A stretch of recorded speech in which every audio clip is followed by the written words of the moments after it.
Colonel चिल्लर साहब, पूर्व विधायक कर्नल मलिक, सम्मानित मंच, सभी पुरुष सैनिकों, बुजुर्गों, नौजवान साथियों, मैं आप सबका यहां पहुंचने पर अभिनंदन करता हूं, वंदन करता हूं, स्वागत करता हूं। जैसा कि आप सभी को पता है, पिछले 15 महीने से वन रेकमेंड पेंशन की विसंगतियों को लेकर हम लोग धरनारत रहे, आंदोलनरत रहे, बड़ी बड़ी रैलियां की, बड़े बड़े प्रदर्शन किए हमने।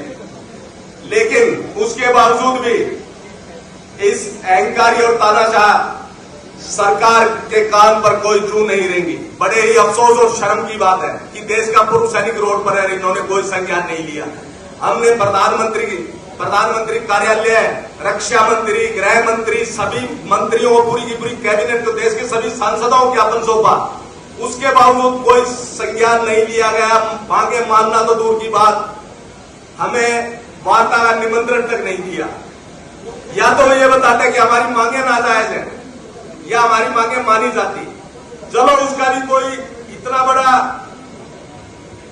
पीड़ा या दुख नहीं है जितनी पीड़ा। मैं आपको बता दूं, हमने एक पद यात्रा की थी छोटू राम धाम सापला से नेशनल वार मेमोरियल दिल्ली तक, 4, 5, 6 नवंबर की वो यात्रा थी।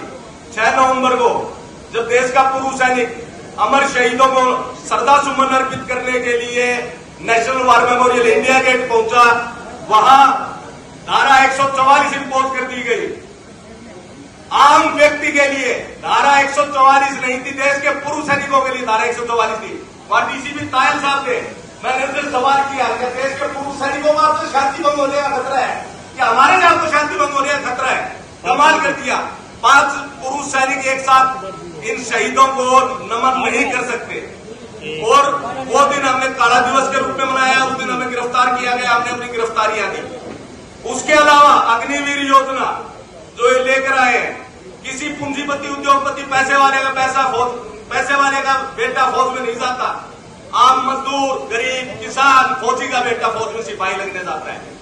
उसको भी पेंशन खत्म करने के इरादे से कच्ची नौकरी कर दी गई। वो भी खुद को 74 साल में फिर एक मौका चाहिए। उन युवाओं को क्या दोष है? उन युवाओं का उन्हें 21-22 साल की उम्र में घर भेज दिया जाए रिटायर करके, जबरन रिटायर करके। क्या? हाँ जी बताइए।